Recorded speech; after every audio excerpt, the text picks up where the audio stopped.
we have a few microphones set up for questions. Unfortunately, we won't be able to get to everyone, but for those of you that get the chance, I want to challenge you to ask a really good question.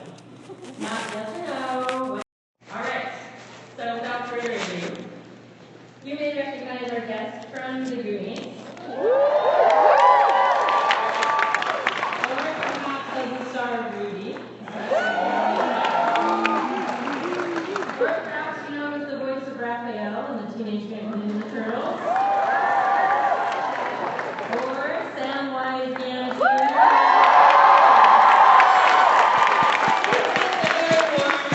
Very warm, please welcome to Mr. Sean Astin.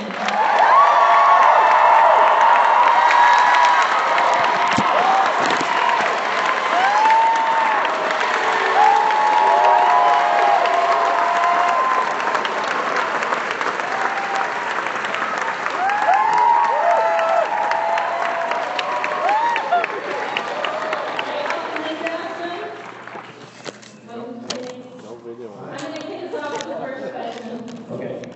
Is it, raise your hand if you're watching this dress up right now. No, not me. You're watching on the, because I can, you can see yourself. Okay, good. All right.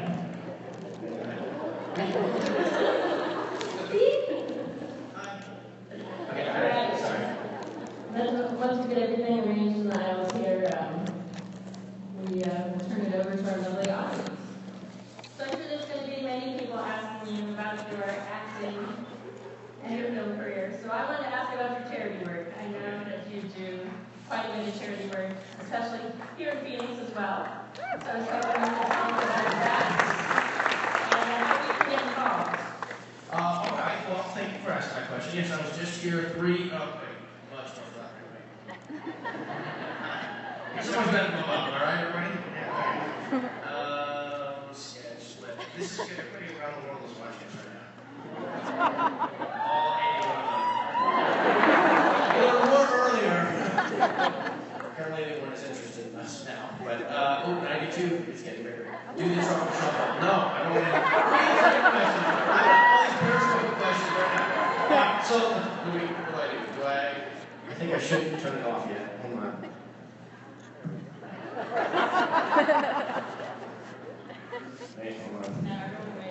Yeah. All right. So I was here 3 weeks ago to go to several schools in Mesa to hand out. Yeah, Mesa.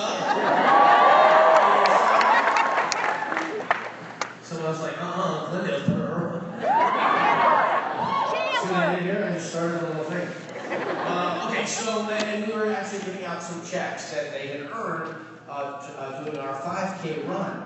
The Run Third 5K was the second annual. The charity is called Run Third, RUN3RD, and it was basically a fun idea I had during the LA Marathon of 2010, where they all challenged us to run for something. And I'm like, I run to get healthy. I run for myself. And they're like, yeah, but run for something. So, everybody runs for charity, breast cancer, or whatever it is, 5K, everybody participating. But they wanted to like, specifically, you want to run for it. I thought, well, I run first for myself, and my fitness and hygiene, mental hygiene, and my, it's a time of solitude, it's out of nature. So anyway, so I didn't want to let go of that. And then second, I said, what are you running for second? And I thought, well, I was going to run for anything, maybe for my wife and daughters, or 3 daughters. And then I thought, okay, but that's not the spirit of what they want. They want to know, like, other than yourself, what would you do? And I thought, well, as a public figure, like we've had in our family, we've had all the bad things that American families have, from mental illness to, just just a smorgasbord of stuff that goes wrong. We have that in our family too. So I was like, I don't want to pick one of those things. So I thought, okay, as a public person, I'll flip it back around on the people, and I'll just say, who would you want me to run third for? And I'll run third for them, a loved one, a cause, something like that, and a third cup of coffee in the morning, I don't know, whatever it is. And so people would, okay, I'm finding myself totally distracted by the periscope people. Not periscope people, I'm trying to, They know I didn't mean it, we're friends.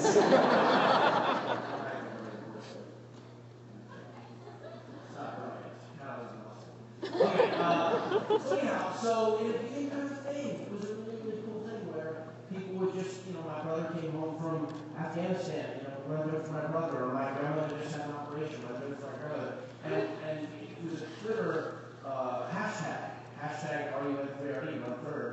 And there were thousands of them, and it was very moving. People prompted to sort of share a little piece of themselves. And so for several years, it was just like this nice thing that was out there, but it wasn't terrestrial. And then Mindy Frazier and Chris Frazier, a couple, he's a police officer, she's an elementary school PE teacher, and they're fitness freaks. And she had started an after-school running program with her middle school, or with her elementary school kids. And she done 10Ks with them, and she brought them down to Disneyland, and the Disneyland half marathon, and they wanted to do the Run Third thing as an actual 5K. So we, after talking through it for 2 years, we finally agreed to do it. 2 years ago, we did it, and we gave, I think, after everything was said and done, I think about like $10,000, $12,000 to the local area schools to work with their running program. So, and so I think, yeah, it's fun. It's fun really well. And now it's sort of growing a little bit. So I was here, I don't know, 2 months ago. It makes sense to do the run, the second annual run, and then back to do the handout work. And what they did is they said, so schools that participate, like the more people that show up, they'll or that sign up for the race, and they'll earn basically money for the program. So it's kind of stuff like that. If you go to run3rd5k.com, you can actually do the run after the fact, sort of in your own place and time. That's also go to the schools, and you get our medal, our cool Run Third second annual medal, finish medal, really cool. I was talking to somebody the other day, they're like, why should I run a marathon? I'm like, because the medals are awesome. Probably not the most important reason to run a marathon, but they are really cool. I have a whole bucket of them, and so you can get that and a shirt and some other stuff. So that's the most immediate way to help. And then next year, come be part of the 5K, probably in early April, we haven't released the time yet, but like that. And there's a lot of other charity stuff, but that's what I think we're having.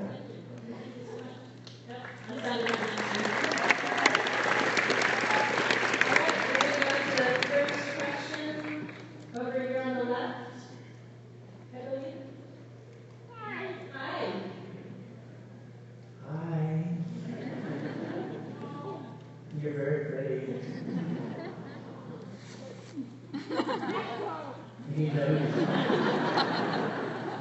We both have good jobs.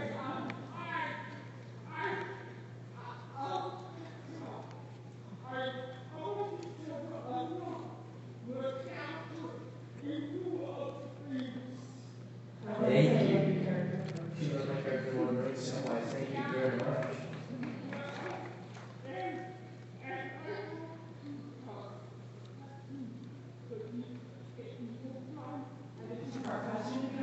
Go for it.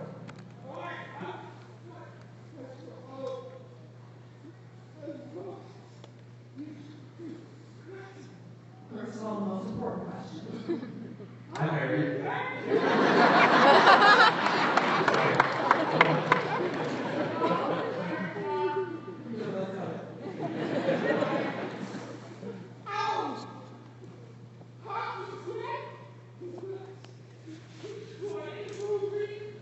Had you read the Lord of the Rings series before you did the movies? Sorta. I had never heard of the Lord of the Rings series.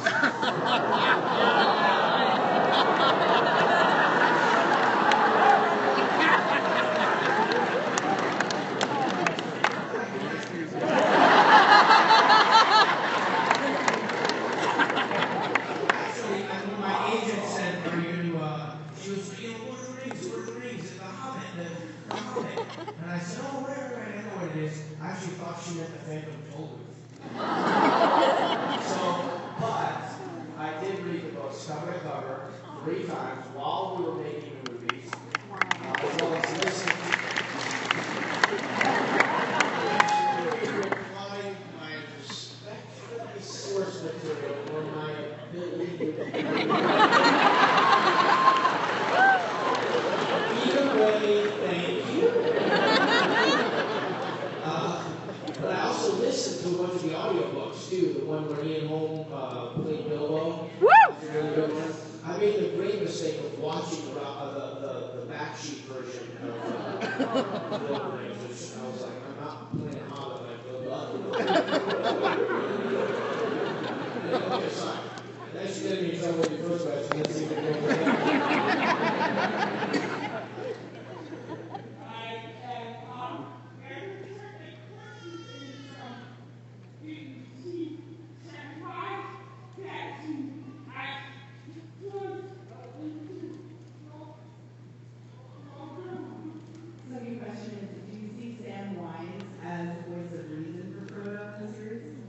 As the voice of reason? No, I wouldn't say so. I think, he's reassuring. He's a reassuring presence for him, but I don't think the voice of reason. I think Frodo's rational capacity is intact. It's just his soul is being destroyed. So I don't, I guess there's times when he is sort of messed up and so much tries to get him on track, but no, I think Sam, for me, Sam is about home. He's about home, he's about safety, he's about care, he's decent. So I think in the spirit of your question, maybe yes, but for me, Sam is decidedly not an intellectual. Sam is a visceral, hearth player. Does that make sense? Yeah. Thank you for your good question. I appreciate it. Yeah. Thank you.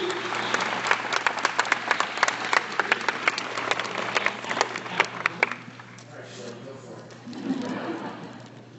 What character that you play do you relate to most?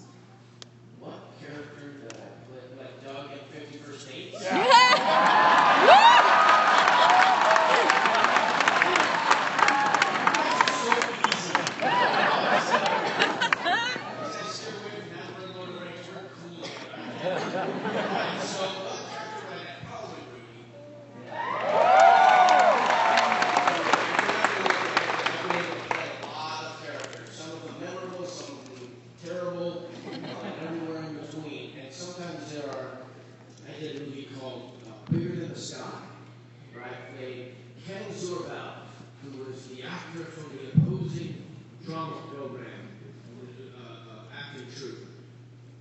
Brought in at the last minute to replace the actor from the hero acting troupe because he was too inexperienced and couldn't do it.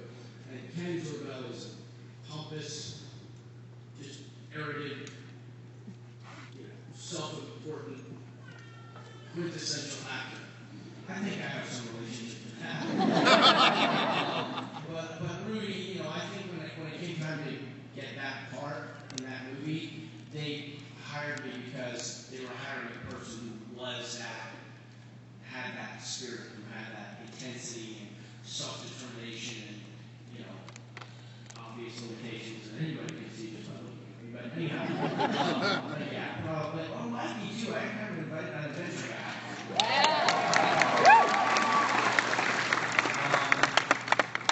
This could take a long time. It sounds like such a simple question, but Sam maybe a little bit. Sam is better than me.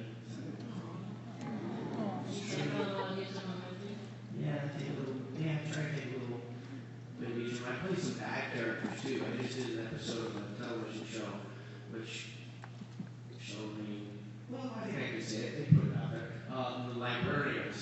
Not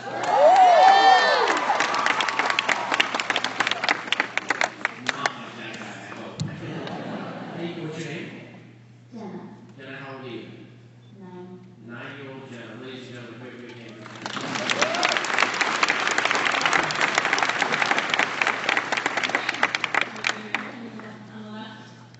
Hi, my name is Mary, and I'm a big fan of Lord of the Rings.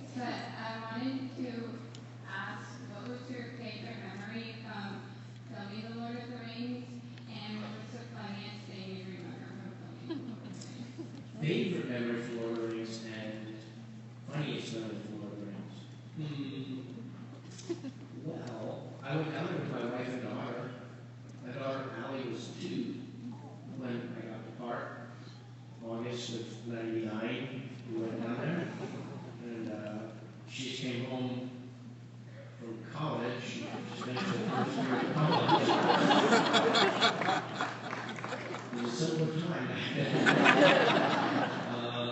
I loved, she played Eleanor, Sam's daughter, who comes running down the lane to greet Samwise when he returns home from.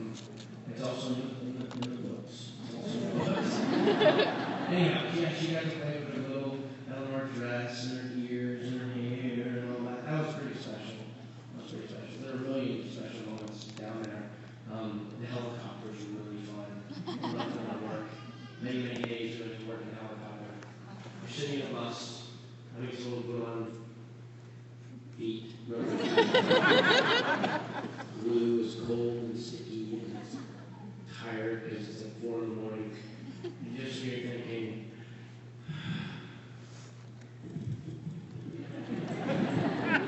oh, my helicopter is going to get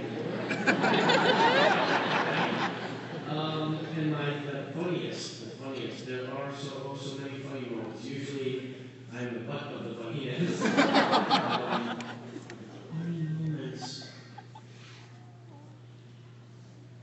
Well, this one I didn't like at the time, but it's kind of funny in retrospect. I don't know about time at cons, but for those of you who don't know, raise your hand if you've ever heard me talk in a con before. Why are you so nervous? It's not like you're going to be walked out of the. Sorry, thanks for you listening to we're going down.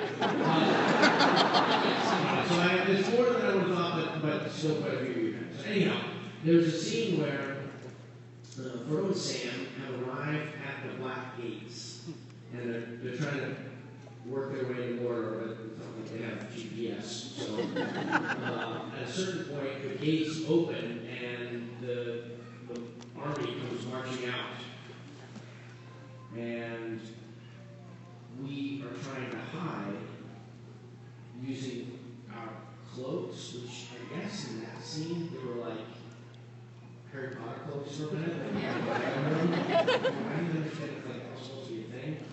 It was.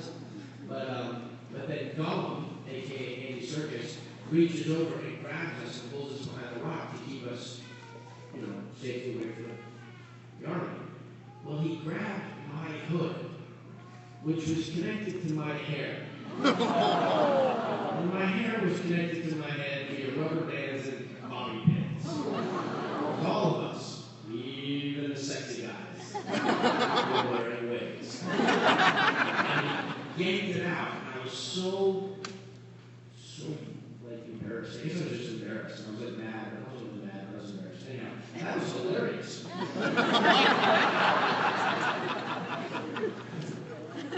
Thank you. Mary.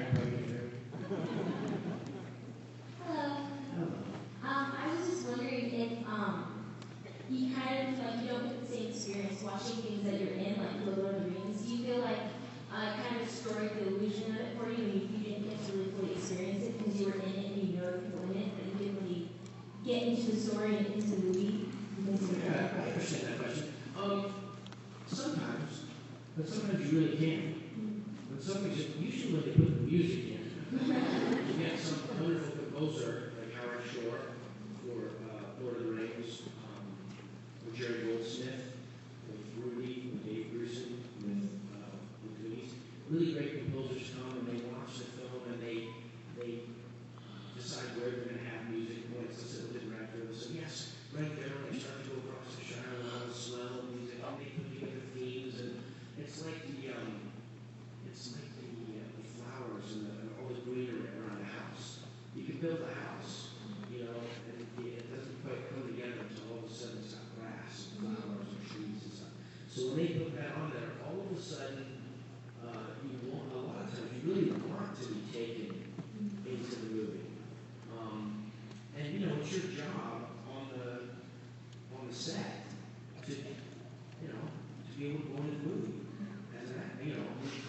professional.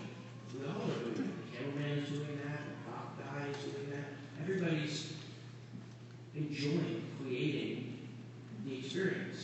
So when you see it, you're not rooting to be taken out of the experience. You want to continue it. So but there are certainly things that you see that you think could work better, or things that are distracting, or you remember where you were that day, or remember what was going on in your life that day. You had a bad week, and somehow that gets connected to you. So it's a little bit, the human mind is really malleable and powerful, and so it just depends. I'll tell you what, just as a movie goer watching other people's movies, no matter what, like whatever place I'm at, with whatever part of the process, pre-production, when you're doing wardrobe fittings and getting your hair tested and all the kinds of stuff you do, or if you're in production where everything's about, making the day and where the dolly's going in the plane, or post-production you're doing that. Wherever we're at, when I watch a movie, some other movie, I'm always seeing that. I'm always saying, oh, there's that person's hair, there's that person's hair, oh, that's a camera thing. I've sort of noticed that. But good movies, usually after a very little amount of time, will bring you into them and you can just live in them. And my family always gets mad because as soon as the movie's over, I want to start ripping it apart. not in a negative way necessarily, but just kind of pulling apart the pieces and how they do this and what they that and why did this idea work, and they're like, Dad, can you just watch the movie? I think as a professional, you can't help but experience movies in certain ways. But if I watch Mr. Smith Goes to Washington, or I watch It's a Wonderful Life, capital movies, I cry, I'm there, and I enjoy it.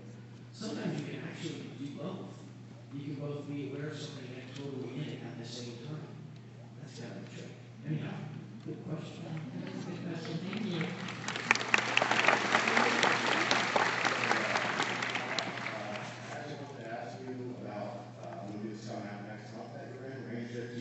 Yeah, you look like Rachel Dean. Those guys are amazing. This is a movie that's made by vets. By vets or vets. And these guys it's a zombie apocalypse movie. What was it like working with all those goofballs? They were great. They were great. I mean, they were making movies. And they were so excited and happy and surprised that they were actually doing what they were doing on the one hand, but they were also getting moving. So they actually had 5 Medal of Honor recipients who were in the movie. It's really a dumb movie, which is their whole idea. It's a zombie apocalypse movie, but it's goofy and it's sort of made by made the way they want to see. All those zombie apocalypse movies turn out wrong. This is how we really should do it. So, and it was kickstarted. They raised all the money really fast. They had a couple of clothing companies, the guys who made it. Yeah, Article 15 and Ranger Rock. So again, Article 15 and Ranger Rock clothing? Yeah, Article 15 and Ranger Rock. Yeah. So I actually did my the Ironman Kona triathlon on October 10th. Thank you very much. Yeah. Awesome. So and I took a red eye the next day and went straight from the airport to the set. And I played this helicopter pilot. I only did a couple scenes, but I played this huge helicopter pilot who rescues them and takes them out to Ranger King pretty far away. You'll see later what that means. But anyhow, I was glad I could sit down the whole day because the blisters on my feet were like monster blisters, and they were, but they just were so grateful to have me there, and I was grateful. They didn't have to ask me twice. As soon as they tell you what they're doing, you sort of can get it. It's like, oh, okay, those guys are good for them. And as soon as I got out there, we bonded on a whole lot of levels. I worked as a civilian aide to the Secretary of the Army for 10 years, and so I could really appreciate from an experiential perspective what some of their experience was, and they were impressed by that. And it's a zombie apocalypse movie. much love to the Ranger team. Go see the parade. It's coming up in. I sent out a tweet saying I love that they taught me a little bit about filmmaking and I taught them a little bit about soldiering. Right, 2:15. All right, thank you.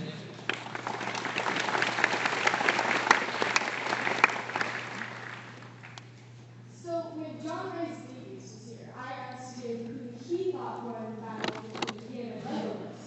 So I wanted to know your opinion. Who do you think won? Well, one of the two places I always cry when I watch the movie is when Haldir says we come to honor the alliance between elves and men. Sometimes you crying to pay attention to it. But I would probably have to say that the dwarf wins because the elf has the advantage of being immortal. I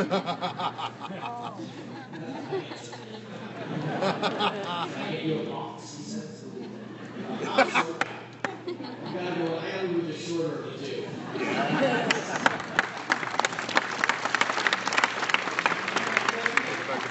I am junior, also a veteran. Love you, Filipino man. I said that to the other guy. Is the other guy veteran as well? All right, if you're a veteran, would you stand up real quick? So we can all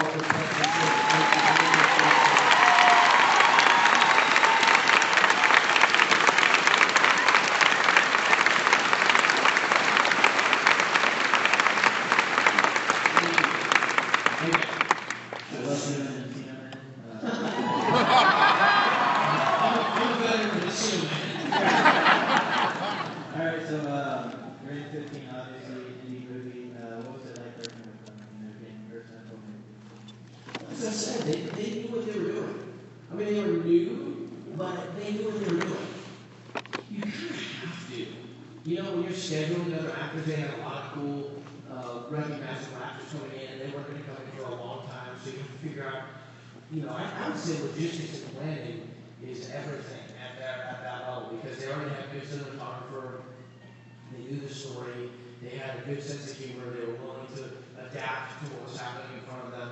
But once you deal with the logistics, you have to have really thought through what you're doing. You can't handle logistics any other way, or else you're just, the cats.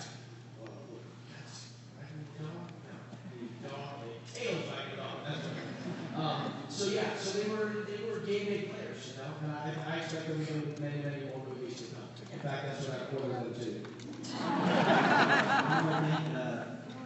Special friend Mary Day said to say hi and to give you a Cynthia.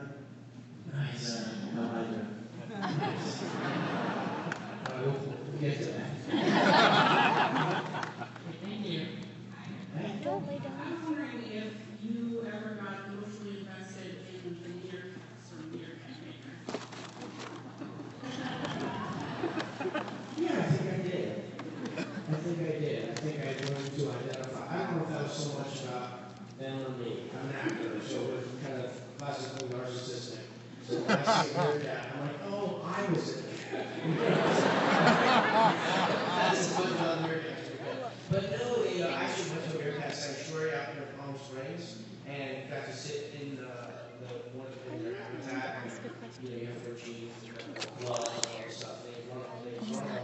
They're not so cute when they're running around. They're sharp. They say they can big grow, and I'll fit a whole bunch of them in over the course of a few hours. They have strong claws. So the fact that they've got kind of anthropomorphized features that they just look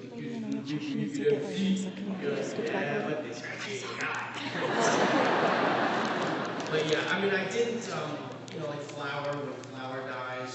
Sorry for a spoiler alert. Four-season, was it Animal Planet,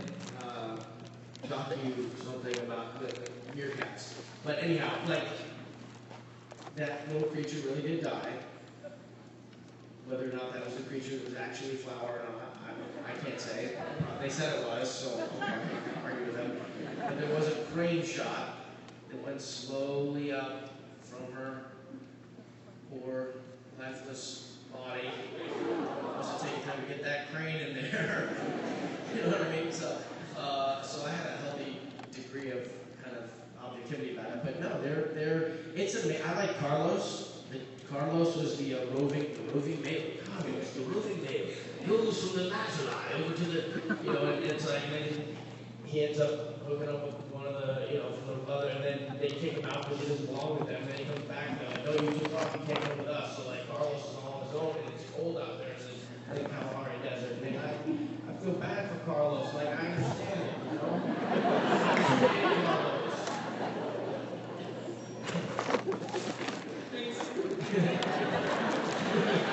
I like you just say meerkats and everybody goes, oh.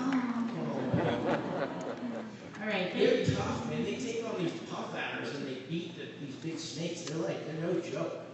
Hi, Sean. Hi. I'm Carol. Hi, Carol.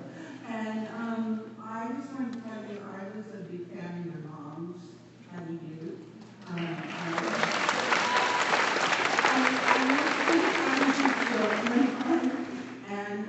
was a fan of hers, and I want to offer my condolences for her passing. Thank you very much. And Who's been lost everywhere? Square. We've had his only seals that to go to see broken lights. What a crazy pair. Love that cousins. I get to go cousins.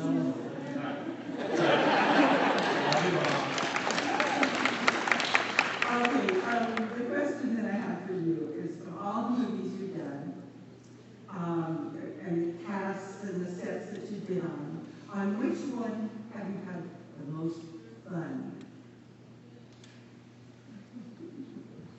There's so many. I mean, a lot of ones you would never even heard of, probably. I did a movie called Kimberly with Gabrielle Anwar, and it was about 4 guys who all fall in love with her, and we agreed not to date her because we're rowing buddies, like we row on the Schuylkill River in Philadelphia, and one by one we all date her, and then she gets pregnant, and we all think we're the father. We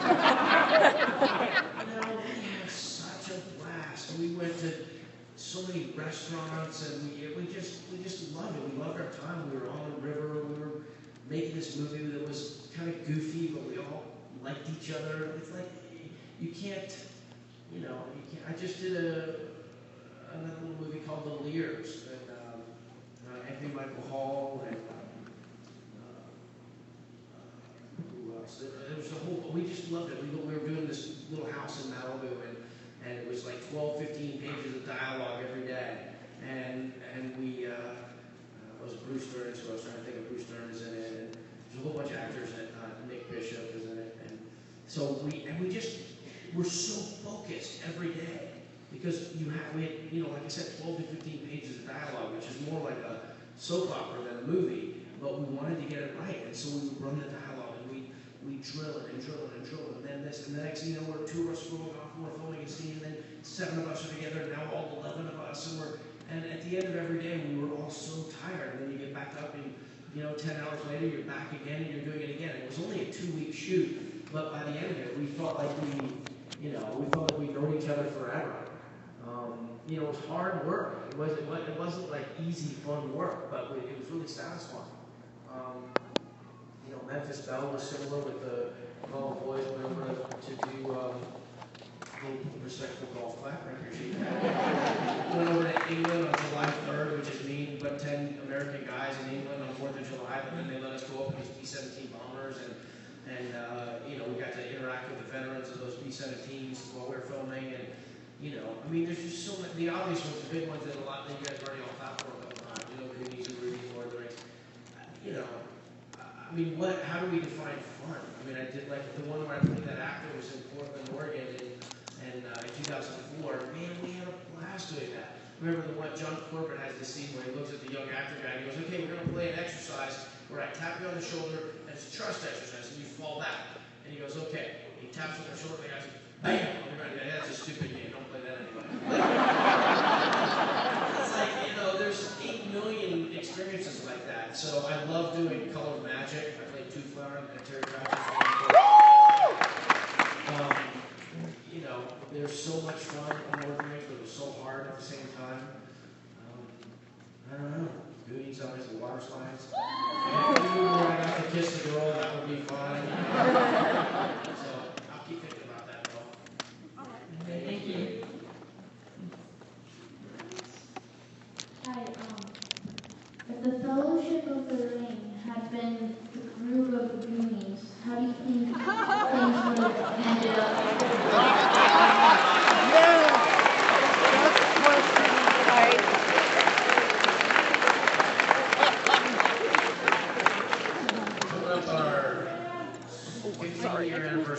of Lord of the Rings. 30-year anniversary of Goonies. I wanted to know If if he drew looked to the comics or the old cartoon series. So I guess Mama Fratelli is Sauron?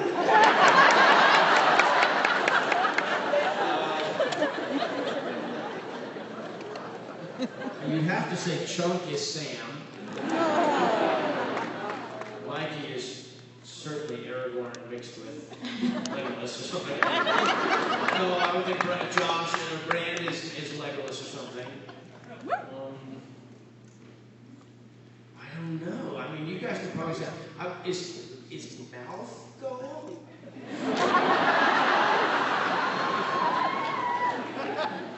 I don't know. I definitely think we would have succeeded though, for sure. I'm not sure at what. It was like, I mean, if you think of it, they have a treasure map. Before when Sam didn't have a map, they're like, the volcano off in the distance, you'll get there, just keep going. Wow. The Fratellis. Now you're gonna think about it. Denethor or something? You might have opened up a wormhole from which the third is impossible. But what's your name? Patrick. Mind yourself, Patrick.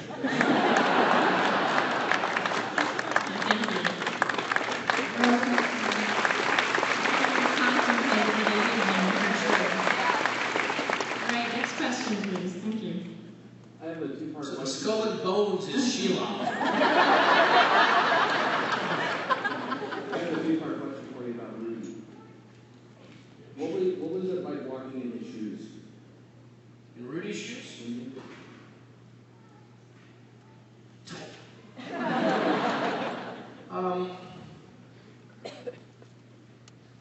You know what? Rudy got the story of his life, the idealized story of his life, made as a major feature film with the support of the University of Notre Dame, who had only given their support for a film one other time with Newt Rocknell American starring Ronald Reagan. So I think everyone must have been a little bit in awe of the guy because he was the last guy on the bench. It's a story about the last guy on the bench. And every team of every sport at every level has a last guy on the bench.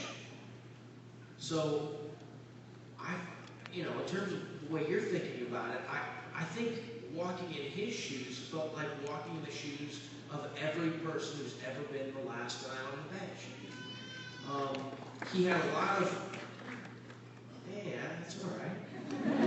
That's all right. They like you over here. You guys like them over here, right? So yeah, I mean, he was a fixer on the making of the movie. I mean, it's hard for me to separate out the guy and the movie-making experience from the character that's depicted on screen. And like, what's it like to portray somebody who lost a friend in an industrial accident? Well, empathetic. You try, and I never lost a friend in an industrial accident. So I really talked to him about it. And I really wanted to understand what it was like and what happened. Because I'm not sure that the way we depict it in the movie is exactly the way it happened in real life. Ours is kind of cinematic, the big explosion. I can't remember. I don't know. So there was a scene at the funeral where Rudy comes out and he has a moment with his girlfriend or fiance, and it's clear that they're kind of breaking up in the little vestibule between the church and the street. It's snowing outside and everything else. And I remember feeling really disconnected from it. Like I didn't want to fake it. My whole thing was I'm not going to fake it, anything, with starting that movie. And I remember just like, I need to talk to Rudy. I need to talk to Rudy. And we got there, we sat down, and after the conversation with him, I don't know that he gave me anything specific to use, but just talking to him and almost eliminating things that weren't necessary. Artifice, like, if you build something up as a big story and this happened and somebody had this spectacular, I don't know, with him it was the way I would ask him questions and the way he would answer it, it all just got to a place that was real. So certainly tackling the quarterback in front of 53,000 screaming Irish fans, those footsteps to walk in were pretty cool. Your other question? What was the easiest and hardest moment of playing Rudy?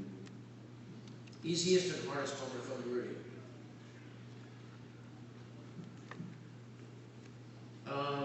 Well, some of the drills that we did. So stunt doubles are incredible, and photo doubles are incredible.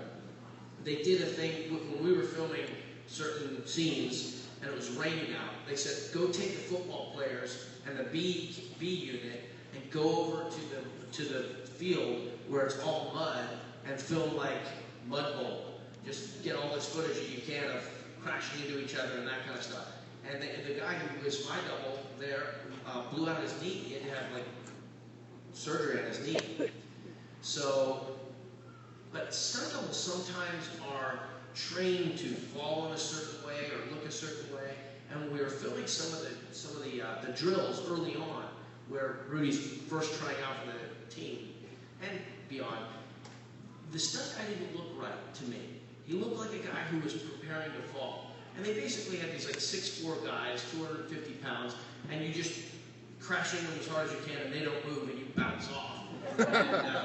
And so I felt like, I want to do it. I need to do it. I want to do it. And so that was great.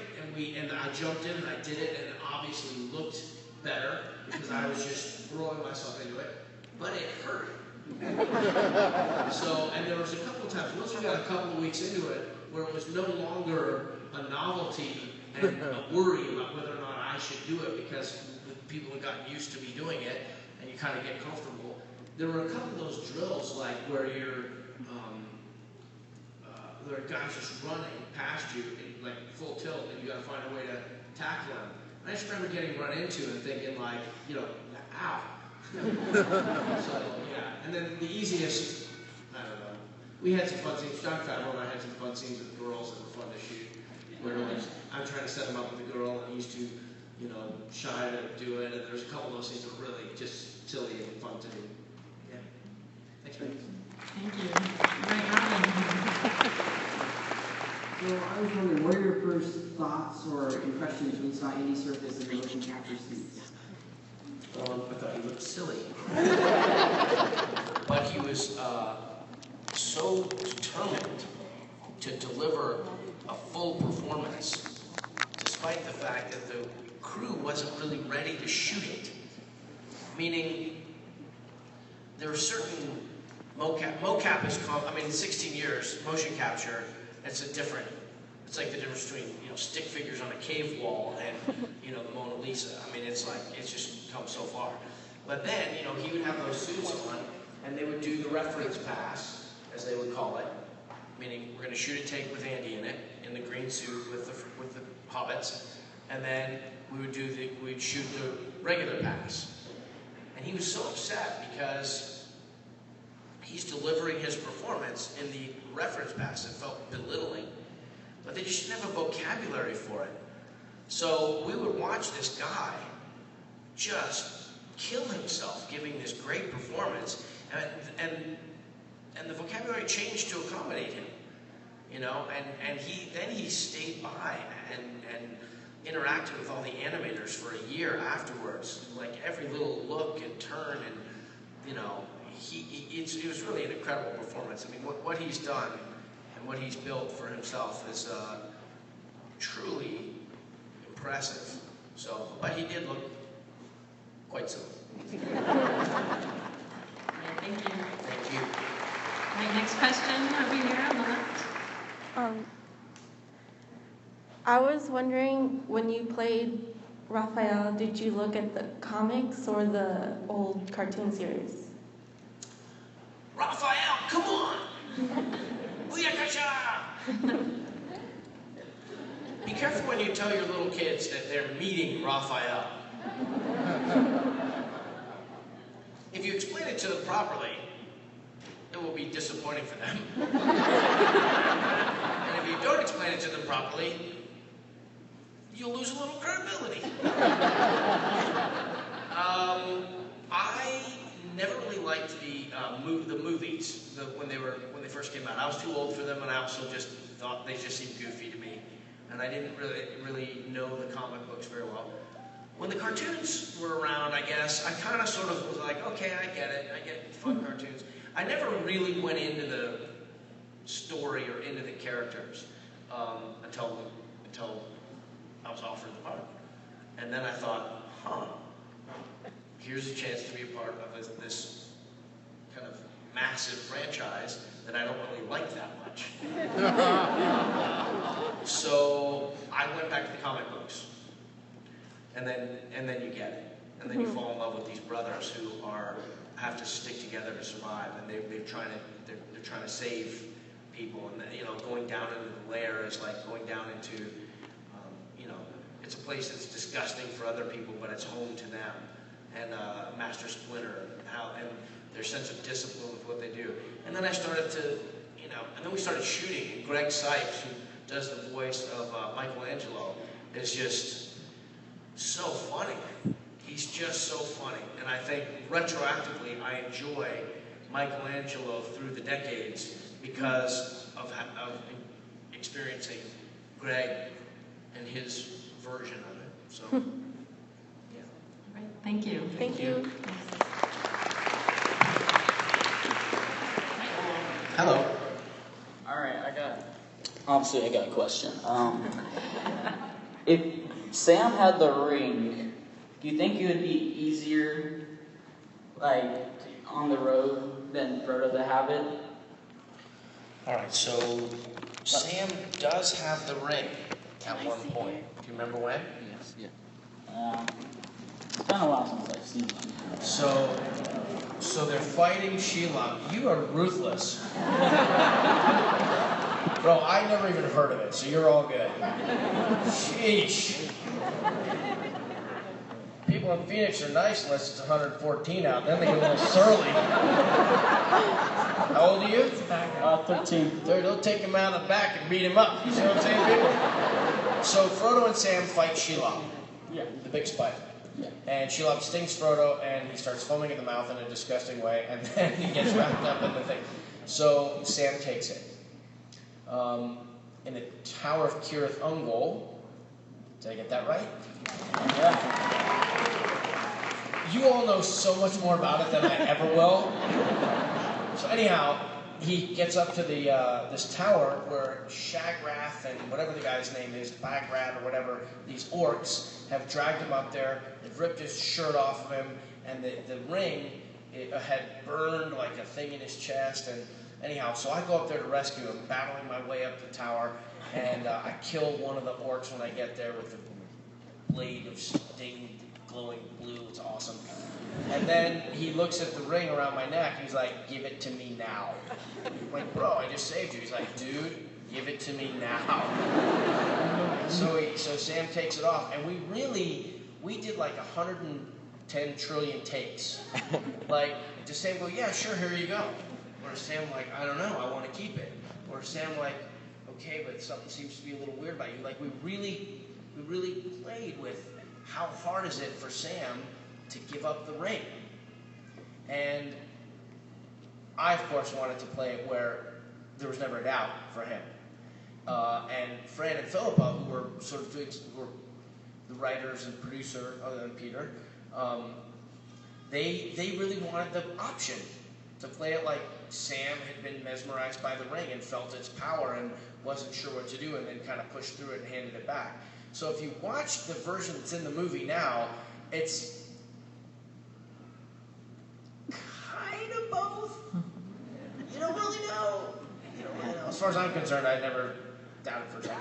But and then Sam becomes because he's a ring bearer for that short period of time. At the end of his life, everybody knows this from the appendices, he gets to go to the Grey Havens as a ring bearer. Okay, so if Sam held the ring, if it fell to him to carry the ring, I think the same thing would have happened to him that happened to Frodo. Okay. And the odds are Frodo would have been to Sam what Sam was to Frodo. It's the ring, and it's evil. And if anyone's exempted from it, then it loses the power of the idea. That's my feeling. I could be wrong. Okay, thank you.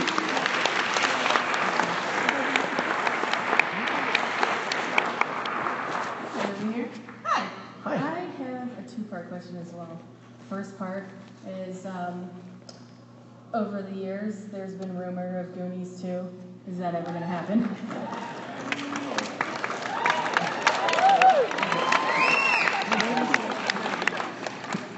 I can confirm that over the years there's been a rumor of Goonies 2. There will absolutely be a Goonies 2. Absolutely. How could there not be? I remember when Lord of the Rings came out, and they were like, oh, they gotta make The Hobbit, they gotta make The Hobbit.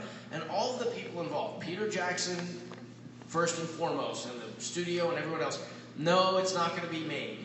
They're not gonna do it because New Line has some of the rights, and one of the other companies has rights to the foreign or the domestic right. And I was like, are you kidding me? 0% of 0 is 0. And, 50% of a billion is 500 million. So surely these guys, these companies are going to figure out a way to work out their business differences. The fact is, the public wants it. And the first rule of business is within the confines of strict ethical modality. Give the people what they want, and the people want Goonies 2 so badly it's Corey Feldman and I every time Richard Donner, the director, walks out of a restaurant and there's a TMZ camera, and they say, what about a Goonies 2? And he goes, it's actually happening right away. We know what we're doing, right? For the next 3 years, anytime I have a movie coming out, or Corey has a movie coming out, or something like that, and you go, on whatever the great show is, and the people who've worked on that movie for their whole life, and they're just going to get that, one segment to hear their movie talked about, and they're like, so let's talk about Goonies 2. And you're like, all right, sorry, bros. Let me tell you the same thing you've heard for the last 25 years. So, Corey Feldman and I cooked up a 3-act plot structure for the sequel.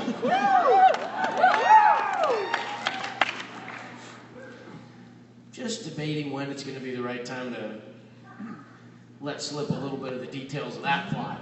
Today, perhaps? What? Today?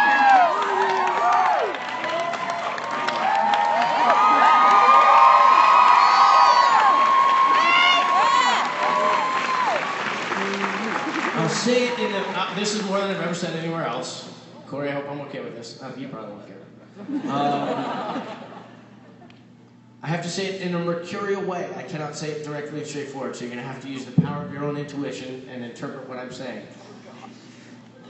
In the original Goonies, it's not the only time that Mikey will come face to face with One-Eyed Willie. It's the best I can do.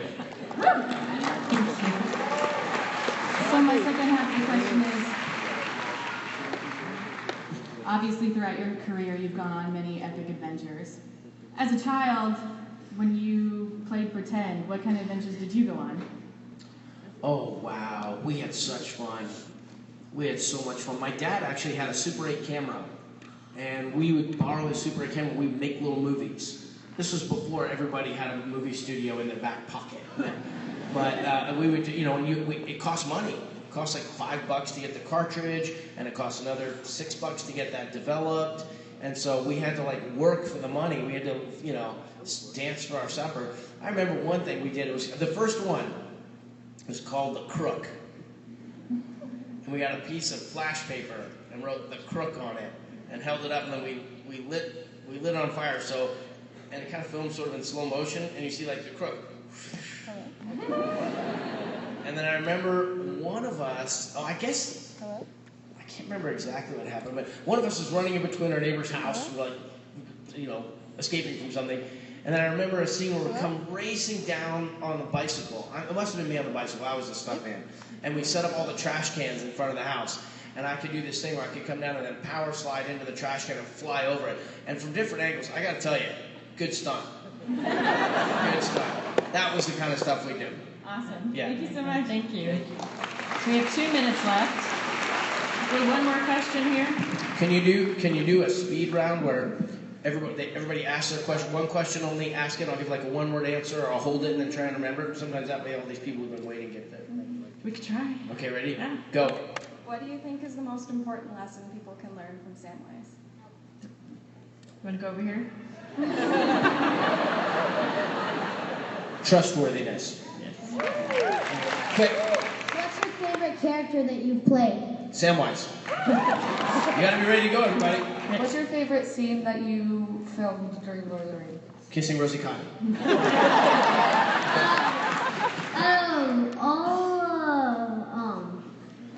All the parts you played, like movies, TV shows, and cartoons, what was your favorite?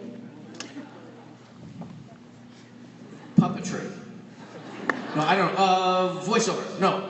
Television. Movie. I don't know. I was saying, like, what's your favorite scene? Oh, favorite scene? Kissing Rosie Cotton. What's your favorite part of showbiz? The money. What's harder to prepare for? Movies based on real events like The War of the Roses, Rudy, and Memphis Belle, or stuff like Lord of the Rings? They're the same. They're different tools, but they're the same. Yeah. Have you ever come close to dying while filming a scene? Like, what's the most dangerous scene you've ever done? All the time. If you watch the extras on the Lord of the Rings, you'll see that I was like the Frady Cat Hobbit who was always paranoid about safety. I had a 80-pound elven loom hit me on the head and knocked me out, so that could have been like an ignominious demise. But anyhow, yeah, go quick, fast. How confused was Elijah when you guys were playing Cup and Tig, and how has being a parent changed your professional career? Elijah knew exactly what was going on, and everything he did there was a ruse. And then how's being a parent changed my totally and completely and in every way possible. Favorite type of potatoes? Favorite what? Favorite way to eat potatoes? Boiled mashed Baked. Potatoes. Okay, go. Fast. They're going to kick us out. Back when you filmed Mikey originally, because I don't want you to give anything away, in your mind, was he a grown-up 007 or just a really awesome history teacher? Who? Mikey. From Goonies? No, I know, but you're saying in the sequel? No, not in the sequel. In your mind, when you first filmed it and you weren't thinking sequel. Oh, he was Indiana Jones. Awesome. Great. Couple more. So I have watched all the extras extensively for Lord of the Rings, and it seemed like you guys were all really close as far as like the cast of the 9. Are you guys still? Do you maintain like I the hate closest them. still? We love each other. We see Elijah called me after my mom passed. We love each other. Some of them are like vacation together and stuff, but we all drift apart, but we're all connected still. Okay, go quick. What was the most emotional scene that you've ever done? Wow. Let's just go with Frodo and Sam on the volcano. It'll be springtime soon. The birds will be nesting in the hazel thickets. They'll be the first of springtime. You know, that whole thing. Yeah. So let's do the last one over here. She's already had the chance to ask, so. Oh yeah. Just go away. Not you. Last one. How do you feel about being a character in movies?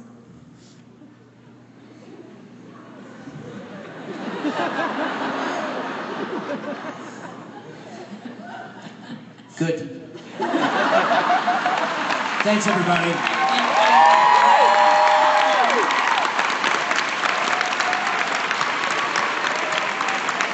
Thanks, everybody. As you know, Mr. Astin will be with us on Saturday and Sunday, so please stop by and visit him for an autograph or a photograph. Thank you. Thank you so much for coming.